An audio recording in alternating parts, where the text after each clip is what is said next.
Welcome to the Face-to-Face podcast, your go-to resource for living a life of vitality, wholeness, and authenticity. I am one of your hosts, Melinda Wilson. And I'm your other host, Cathy Little. Join us as we explore deeper connection, lasting freedom, and meaningful relationships with God, others, and your true self. Let's dive in. All right. Welcome back. Hey, everybody. We actually had the opportunity to spend 4 days with our guest today, Cyd Holsclaw, and we cannot wait for you to meet her. She is absolutely as delightful in person as she is on the podcast, even more so because we could hug her. It was really nice because we have so many people we know that we don't actually get to see in person. And this was really a delightful time at the Life Model Transform conference. But there's two very quick things that we want to tell you before we get into that interview. And the first one is about Dashaway, Melinda. We have 8 spots left at Dashaway in Burnsville, North Carolina. That is in the beautiful mountains of Western North Carolina. We have toured the facility and it is gorgeous. If you love hiking, if you love being in nature, if you need rest and renewal, what if a weekend away is exactly what you need right now? Come on. And you think, well, I don't have time. That's exactly why you do need to come. So any objections you have, let me know, because we're going to always have objections to something that actually is really good for us. So join us May 2nd to the 4th. And you can register at dashawayweekends.com. And you got to do that in the next 6 days because we've got to turn in final numbers and all that stuff. Yeah. So do that. The other big announcement we have is that we have officially launched the Emmanuel Institute. We've been doing this online training for almost 2 years now and felt like we needed to put it more into a school format. And we're also going to be able to provide some certification now, which we could not do in the past.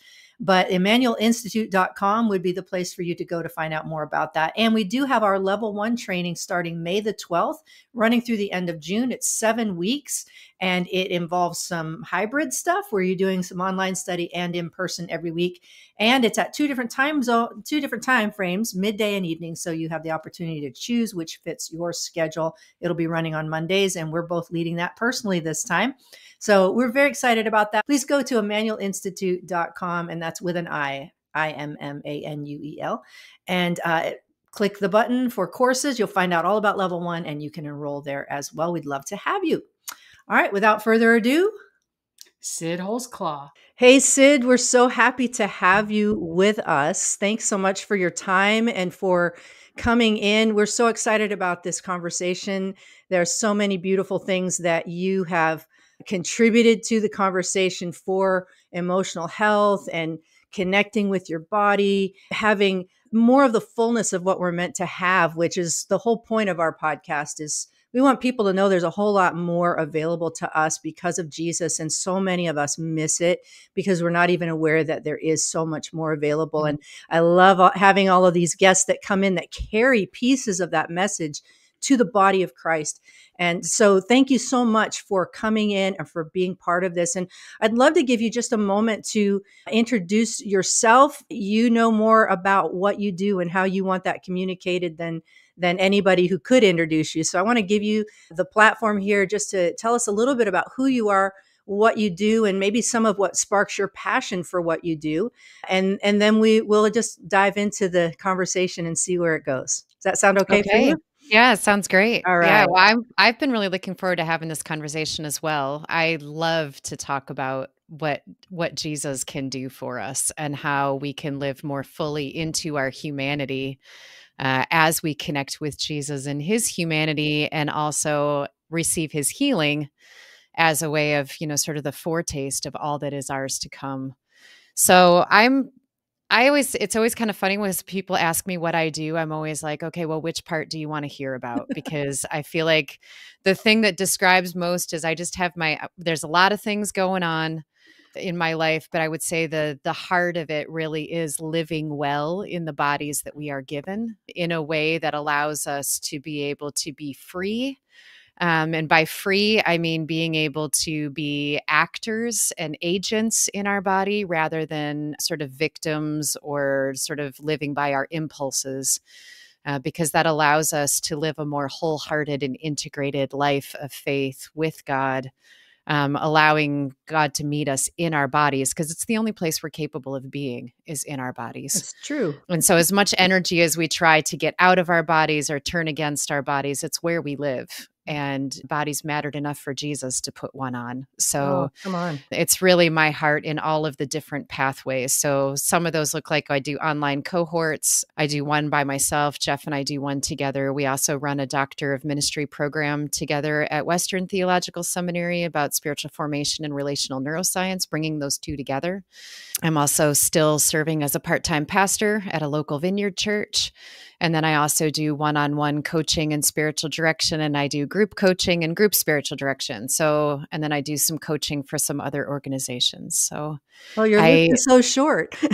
yeah, it's a lot of variety, but Yeah. the common core thread of it is living well in our bodies, and that includes mental health. It includes nervous system regulation. It includes, taking good care of ourselves, rhythms of rest and spiritual formation, and all of that because our bodies matter, because God gave them to us, and it's sort of that, it's the place where we meet with God. Yeah.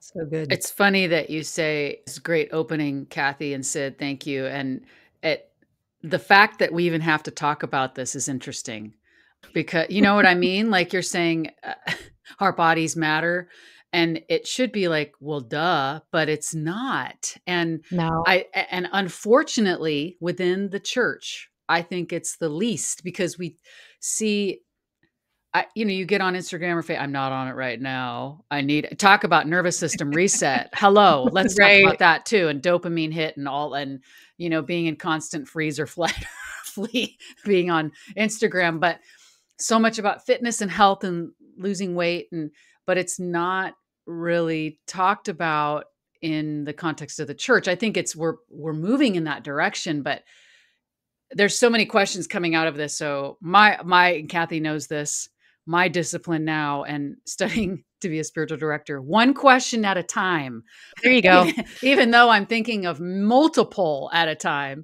So, but why? Tell us, what do you mean when you say it, like our bodies matter, and this is all we have, this body? Just tell us more about living. I'm trying to make it one question. Tell us more about what it means to live embodied. Yeah. Well, I mean, like you said, it's strange that we even have to talk about it, because there literally is no other way to live besides being embodied.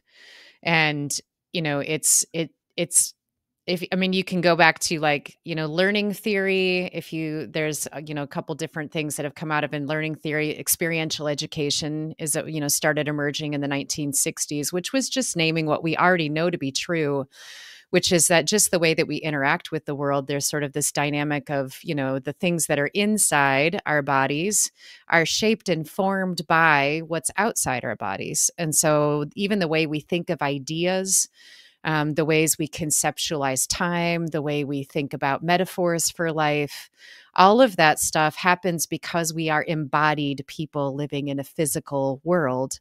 And so when you think about ideas don't even make any sense without the physical world that they're tied to. And that not it and then now that we've be able to look at scans of our brains, we can actually see that there are different parts of our brain. I mean, our brain is a sense organ, right? We perceive the world around us by our five senses, and we make meaning out of what we perceive. Without that ability to perceive the world around us, there literally is no thinking idea kind of thing going on, because you have to have some amount of sensation even just to get your ideas to kick off. And then looking at even, this idea, the more we've learned about our brains too, is we have this task positive network, which is, when you're actually focused on a task, and we think it's all happening in our heads, right? When you're focusing on a task, but there's a physicality to what's going on in your brain and how your brain is activated. And then the default mode network, which is more of this imaginative network that we're in, is also a physical thing in your brain. And all of that has impact on your body.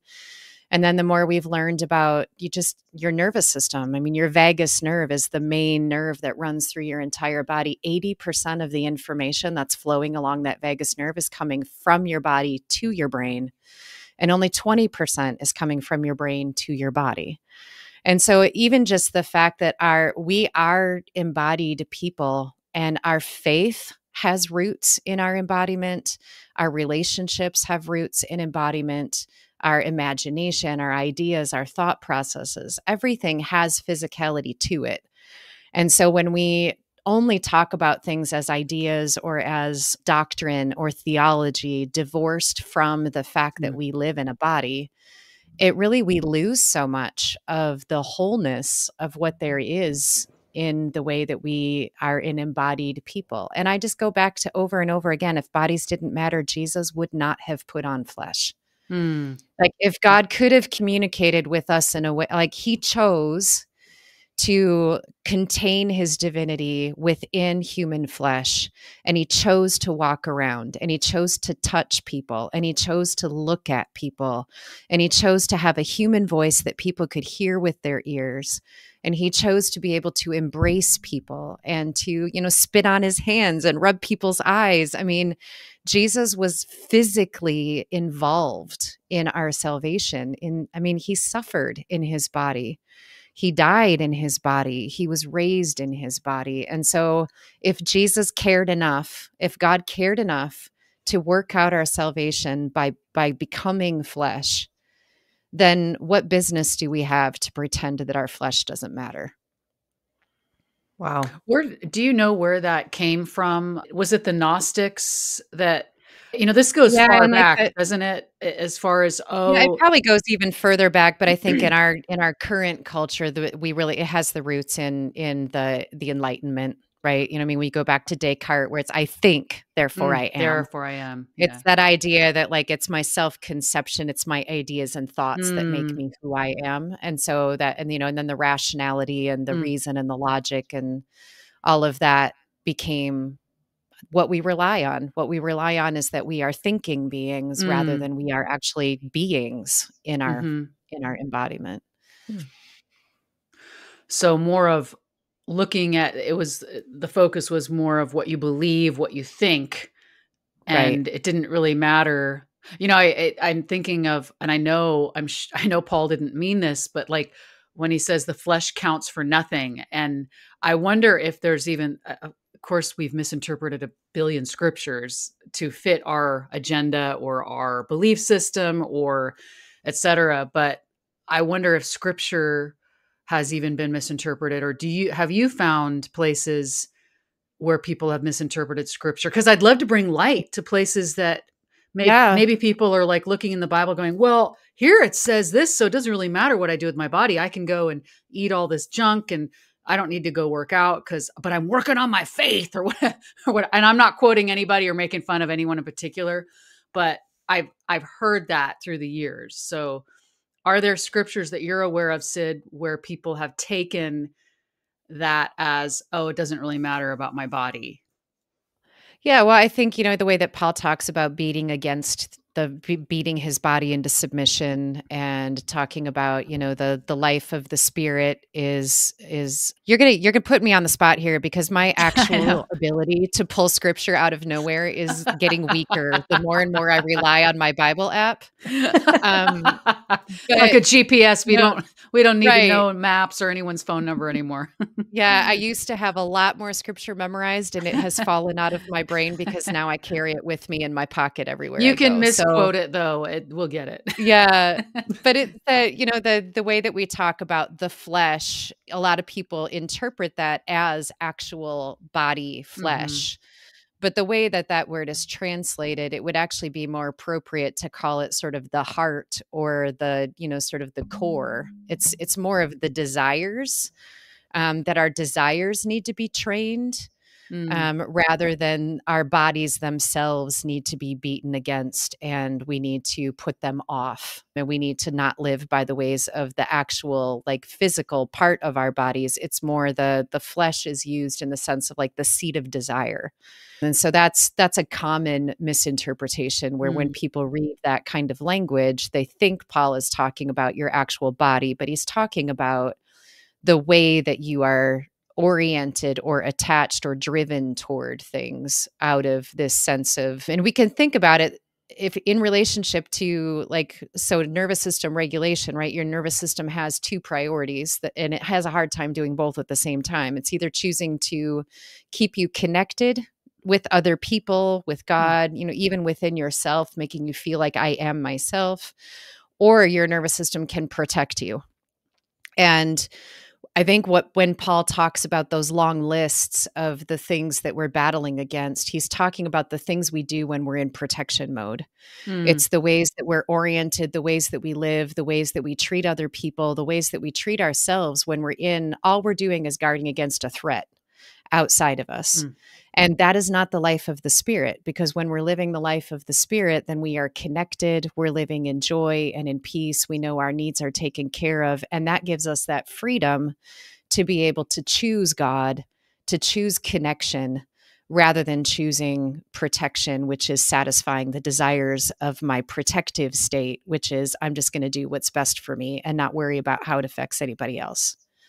And the best for me being what makes me feel comfortable and protected. Can you give some examples of what that would look like for someone to, I mean, you can make something up, but just sort of illustrate for us what that could look like practically when someone is in that place of, they don't even know. I mean, the nervous system, Sure. it's subconscious or unconscious, and we're doing things isn't it like we do most of life, 98% through unconscious programming, basically, of Yeah, patterns. I don't know a percentage, but yeah, I mean it's implicit and explicit. So you have all Implicit, this yeah, implicit stuff that's actually embedded in your nervous system. right. And when Jeff and I talk about attachment, we talk about it as in, the attachment defaults are hardwired into your nervous system because they're being formed. You're not born with a nervous system that's fully shaped and formed. So as you're growing up, your nervous system is learning how to make your way in the world. And so an example of an implicit default, something that you're sort of unconsciously living by, might be an example of like maybe when you were young, you had a parent who didn't know how to comfort you well when you were in distress, and maybe you would get upset. Maybe you'd be told, go to your room, I don't want to see it, or anything like that, where you didn't receive a lot of comfort, like a lot of, physical touch or a lot of soothing. And so maybe, because you knew you needed to survive, you knew you wanted to get through your life, you learned how to comfort yourself, maybe by, having a comfort object like a blanket. And maybe that turned later into food. And so maybe as an adult, you don't even know why, but when you get dysregulated or upset, you tend to go for chocolate or for potato chips or something like that. That would be one of those things that Paul would say you're living by the flesh, because you're going into, I'm in a protective state. I feel threatened. I need to soothe myself. My habit, or the way that I've been trained into soothing myself, is to seek comfort through food, through an object, because I don't know how to receive comfort from people because I wasn't trained into that. And so then that would be that impulse that you're driven by of like, I'm going to go straight to the food. And there's nothing wrong with having a delightful piece of chocolate or eating some potato chips. But when it becomes that, like, I need them, I must have them in order to feel better. And, then you end up living in tons of extra pounds or, ill health because of that impulse. And that would be sort of that's what Paul's talking about. We want to resist that, but not by ignoring and neglecting our bodies, but instead learning, how can I train myself to receive comfort in the kinds of ways that God wants to comfort me, either through the people he's put in my life or through practices that I can develop to regulate my nervous system. And, this is where Jesus in Emmanuel prayer can rewire our approaches as well, because he can meet us in those memories where we didn't have the comfort we needed. give us the comfort we needed in those moments, which then gives us a new neural pathway to live by. But, simple things like rubbing your arms when you're distressed and upset, simple things like taking a nice deep breath, or, doing something that's loving and kind to yourself. Even taking that moment of everything in me wants to eat chocolate. And of course that's there because that's how I got through my lack of comfort in childhood. And I know eating chocolate makes me feel good because of the sugar boost. So it makes sense that I have that impulse. I don't need to get upset or angry about it, but I can also recognize that that's not going to lead to my flourishing. And so I want to do something different. And that's the kind of freedom in life in the spirit when we are actually able to take that moment of pause and be integrated and whole in that moment and say, what I really want is to flourish. And that's more important to me than the comfort that the temporary comfort that chocolate or potato chips will bring me in this moment. Is that what you meant by an example?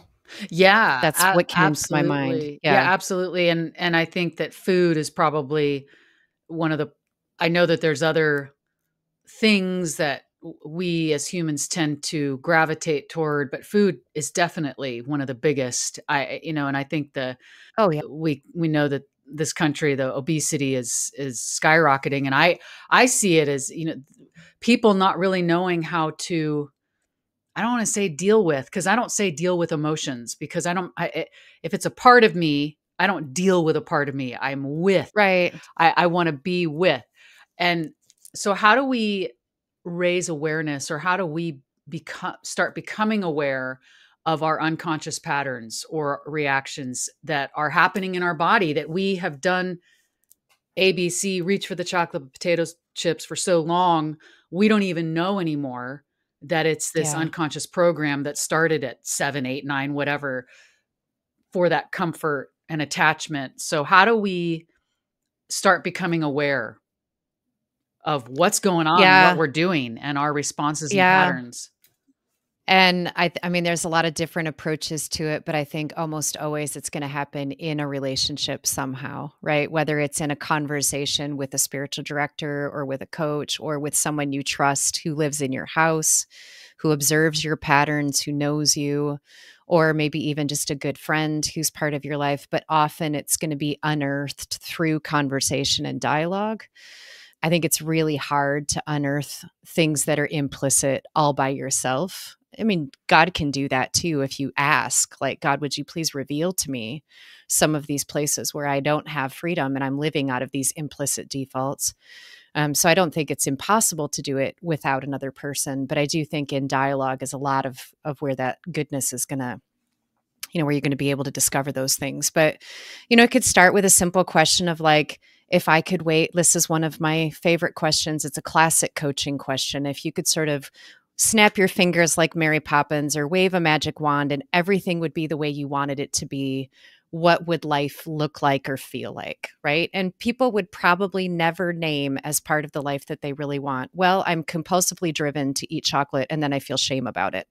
Or, people would say, I eat when I'm hungry, I eat to satisfaction, I feel good in my body, I, experience freedom and joy in my life. I have great connections. And as you unpack that sort of positive image, which is always the place I want to encourage people to start, because when we start from what am I frustrated about or what's going wrong or what do I wish wasn't there, you're automatically putting yourself in that state of protection because you're already threatening yourself, and you're already threatening all of those parts that are working so hard to take care of you by saying, I want to eradicate you and get rid of you, and I hate you and I'm mad at you. But instead, if we can start from that place of what would it look like for me to live a life that I would feel really integrated and like I would always feel like myself, and everywhere I went, I would still be the me I want to be, and painting a picture of that, and then asking the question, okay, what's currently in my life that isn't matching that? And then starting to do the compassionate exploration of what is that getting me in the moment that feels like I need it, right? So if it's food, it's okay, instead of I'm just going to stop it, I'm just going to, I think that's another common misconception in the church too, is I'm just going to put it off. I'm told I have to put it off, put it away. The old self is dead. Just put it down. Well, that's we hardly ever make change through sheer willpower like that. But if it's that sense of like, okay, that doesn't match the picture that I have painted for what it would look like to live a life of joy and freedom and transformation, where I am living more like Jesus in community with Jesus. And so what's not matching? And then looking at that and going, what is that getting me in the moment that I do it? Because you're always getting something from it. Otherwise, you wouldn't keep doing it. So looking back at the chocolate, it'd be like, well, what is that doing for me? It is giving me some sense of soothing. It does calm me a little bit. It does make me feel better in the moment. And then, half an hour later, I'm beating myself up because I said I wasn't going to keep doing that. And I did. But in that moment, it gets me something that feels like relief. And so then paying attention to that, having compassion and being like, oh, thank you for what you're trying to do for me, right? If you're going to actually talk to that part of, thank you so much for what you're trying to do. I know you have a good reason for doing that. I know you're taking good care of me because I didn't get the comfort that I needed. But then also doing the negotiating, right? Of, do you also recognize that when you're doing that, half an hour later, there's this other part of me that now has to like beat me up about it? And do you know Jesus? Have you ever met Jesus? Like, have you ever seen how Jesus can comfort us instead of the chocolate having to be the thing that does it for us? And so I think that compassionate approach of, there's survival strategies that we developed, and there's good reason for them being there. And so we don't need to be disgusted with ourselves. We can actually honor the reality that this did get me to where I am today. I don't want to keep going in this way, but there's a good reason it's there. And can I look at the good reason first and honor that and then talk it through? I'm so glad that you are saying this, Cyd, because I think that so many times, especially in the Christian culture, the Christian world, we automatically think that these things need to be cast out or cast away or discarded or rebuked. And one of the things that we're really, really pretty straightforward with in how we train with the Emmanuel approach, and we talk about parts that's in our level 2 more advanced stuff, is that we never want to rebuke, because chances are this is a part of me that is holding pain and trauma and is trying to communicate with me. And so what you're saying is that, what I'm hearing you say is that we need to have compassion, have compassion on that part of us, and actually communicate with that part and listen to it. Yes. And invite it to contribute to information I need so that we can help it move forward and to grow up and to have more maturity and grow in healthy attachment, maybe developing a healthy attachment with food and especially a healthy attachment with yourself and as an adult and with God. And I think that's so important. And it's something that we really stress in our training. So thank you for restating that. Yeah, I'm so glad to hear that that's a significant part of your training, because it's so huge. We're always, as long as we're living and there's a battle going on inside of us between our parts and we're fighting against ourselves all the time, it's no wonder we feel like we don't have the ability to interact with people and the world around us in the way we would like to. Right. Yeah, that's a big deal. And we all have parts. Yes, it's not like do. anybody. So it's not like, I have parts. We all have parts. Like, it's not like anybody gets to the place of like, I have no more parts. I am one entire integrated whole person. Everybody has grown up. It's just me. And you are deluded if you think right. So, okay. So I hear you saying we can never become fully integrated. And that's such an interesting conversation. Cause I think everything is parts. I like, and I have on my mirror a sticker, and it's a cartoon sticker with all these colors, and it just said all parts welcome. And I look at that every day, and And so can we define, let's back away from this a little bit for people who are going, parts What are they talking about? chicken giblets, like the liver and the things Yeah. that you pull out of the chicken. Can we just parts as parts? Wasn't that an ad for something? I don't know, for a long time ago, Yeah, but I think yeah, it was Chicken McNuggets, I yeah. think. Oh God, there's Yeah. no chicken in there. But anyway, it should just be called parts McNuggets or whatever. Sorry for those of you who like chicken McNuggets. If that triggers you, just let me know. I'll give you a coupon for Chick-fil-A. Is that better? Can you just talk about, I don't think so. Tell us more about parts, what we're talking about. Yeah, well, the way I like to explain it to people who aren't familiar with the idea is that it's a pretty natural way of thinking. I mean, you could even just think, for example, I'm on the edge between introvert and extrovert. And for example, on a Friday after the end of a week, a part of me will want to go out and spend time with people, and a part of me will want to put my pajamas on and stay home and read a book.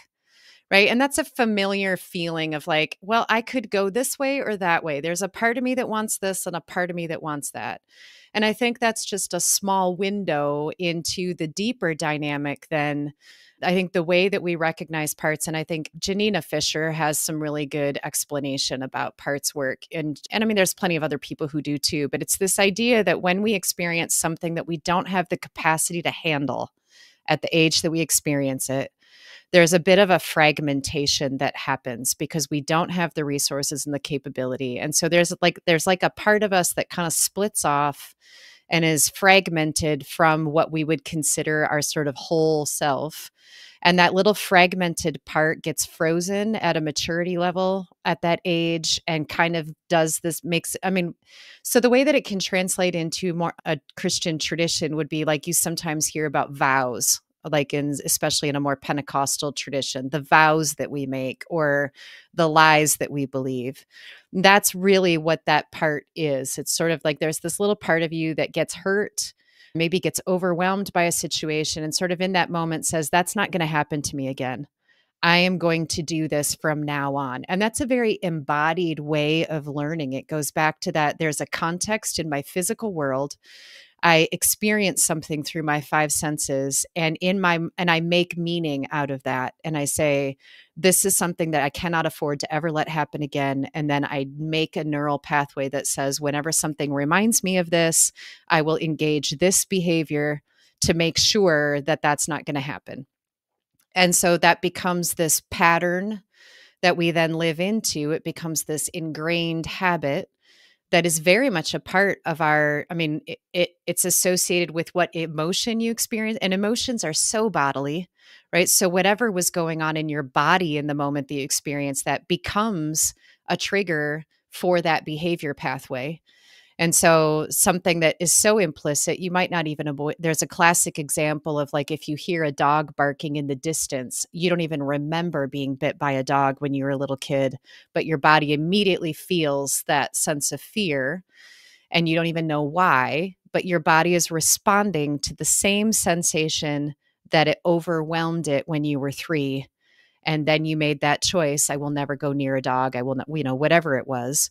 And you just move into the automatic response that's already there. And so in the thinking of parts, it's like a part of you has come forward and has sort of, I'm in charge now. And I'm going to do the thing that I know is going to keep you safe. And it might be acting like a 4-year-old. And those are those moments when you kind of look back at your day, like if you have a practice of examine or anything like that, and you're looking back at your day and you're going, what in the world? Like that was so strange, or that was not me, or I felt like I didn't have any control, or I felt like that was just an automatic response, or, anytime when you can kind of reflect on like, that isn't how I would have wanted to handle that. Often that's going to be a place where one of those fragmented younger parts stepped forward and said, I got this. You don't worry. I got you. I got this. And it really is the way we talk about, these parts is they all have a very good intention and they're all doing their best to take care of you, but they're frozen in a maturity level that doesn't match your life now. And so what served you when you were 6 no longer serves you when you're 46. And so it's that mismatch of the way, so that's how I understand parts, is like the association of, it's a strategy, it's a fragmented part of you that's at a frozen state in maturity, and you could also think of it as a vow that you made or a promise to yourself. Cyd, really And quickly, I'm sorry, you mentioned implicit memory, and I wonder if, just to, yeah, for those that may not understand the difference. sure. Yeah, so if you can think of, like, implicit is what you don't see and what you're not aware of, and explicit is what you can talk about. So if it's a memory, explicit is something that you could actually say, yesterday I was at the grocery store and blah, blah, blah. That's an explicit memory that you can talk about. An implicit memory would be one that you don't have any probably recognition or awareness of. It can be very much, often implicit memories show up as raw emotion or some sort of bodily response. And it doesn't necessarily have to be a trauma in the words that you would describe now. It could simply be, I fell down and I cut open my knee and there was nobody there to comfort me. And that feeling that was in your body when that happened, you might have made a vow in that moment. A little part of you split off and was like, I have to comfort myself because there's no one here. I have to do it myself. But that implicit memory, you might not even remember that story. You might not remember that, but it's still stored in your body. Your brain made meaning out of it, and you're still living out of that reality, even if it's not something you can explicitly articulate. And would you say that would be then like we're in a, you kind of talked about this, but I'm in a situation where my body, there's no logical reason for me to feel anxiety or a pain, but I get some kind of reaction physically when I'm in a situation that brings me back to this implicit memory. Yeah. Oh, I don't have I'd actually, why am I feeling like this around that person? Why is that person with a big mole on his nose bother me? I have no reason to dislike this person. I have no reason, like, consciously. And so would you say that ties then to, like, our nervous system is telling us something, we don't even know why. I mean, how often does that Yeah. happen? It's like, I don't know why, I just don't like that person, or why, like you're talking about the dog barking, I don't have an implicit memory. How do we, though, then pay attention to those things, whether it's a physical sensation, or, I mean, it's our bodies telling us Yeah. something. How do we Yeah. turn And this toward that? is right. And this is why this is why I have so much emphasis on being embodied. And this is why the 6-week cohort that I do on my own is called Rooted. And the whole idea is getting to understand your body's cues that something is amiss, and then being able to do what you need to regulate your body first before you even try to get curious about what's going on. Because if you try to get curious when you're in a state of protection, you don't have your best resources available to you, and you will end up making meaning out of the situation that is not true.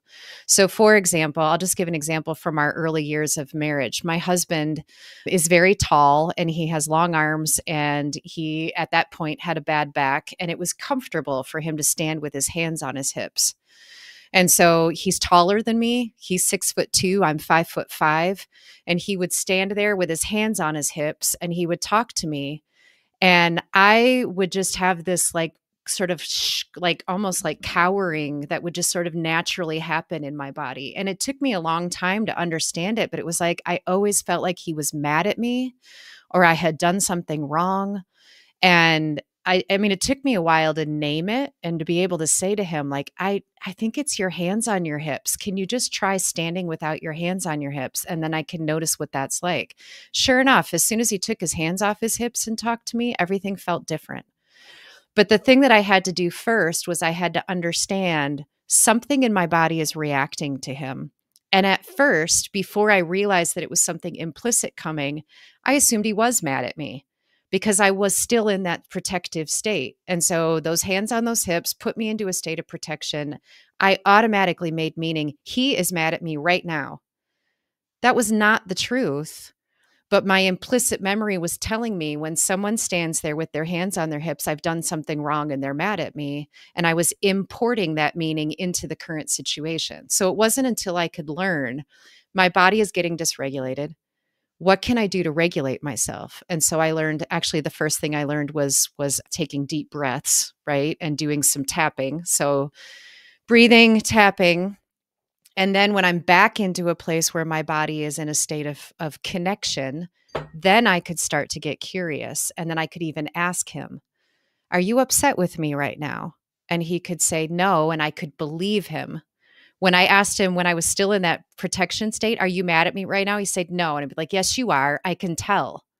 Right? It's like you're going to like you insist on that implicit meaning, even if it's not true. So the first step is always calming your body first, so that you can have access to all of your brain, to your whole like logic, reason, all of it.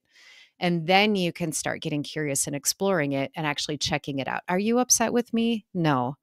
Okay. Could you try standing without your hands on your hips and just like, would that work when we're having a conversation? Oh, it works. Curious. So it seems like I have a connection to standing with hands on hips. Okay. Where does that come from? And then when I learned Emmanuel prayer, then I could ask Jesus, what do you want me to know about this hands on hips things?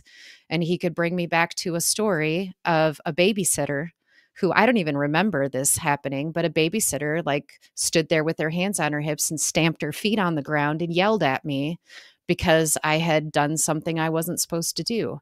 And that one little moment had made that meaning. And then from then on, I assumed every time someone had their hands on their hips, they were mad at me. So that's why that's why embodiment is such a big deal for me, is because when we try to do that curiosity, exploratory, digging, repairing work, but we're doing it out of a state of protection in our bodies, we're not going to get where we need to go. We're just going to make more misunderstood meaning. And so then it just sort of confirms it even deeper. And so the first part, the first part for me, you'll notice you're having an implicit response when you notice dysregulation in your body. And if you don't know how to notice dysregulation in your body, the first step is learning how to notice that. We know that kind of ended abruptly, but there is a part 2 coming, and we want to make sure that you know to be watching for that. It'll be coming out probably in 2 weeks because we're on a every 2 week schedule. But see, I told you she was delightful. She's absolutely delightful, and there's a lot more coming from her. So thanks so much. Please remember to register for Dashaway. May 2nd to the 4th. 2025, depending on when you listen to this, it might not be relevant. And please enroll in our level 1 training. And it's really the Emmanuel approach for your life. Anybody and everybody is welcome to be part of that, and everyone would benefit from it. And if you have any questions about either, just reach out, info@face2faceministries.org. We'd love to hear from you. There you go. All right. We'll see you next time. Thanks for listening. Thank you for joining us on the Face to Face podcast. For more resources and information, please visit face2faceministries.org. And if you enjoyed this episode, please leave a 5-star review. It helps others discover tools for deeper connection and lasting freedom. We will see you next time.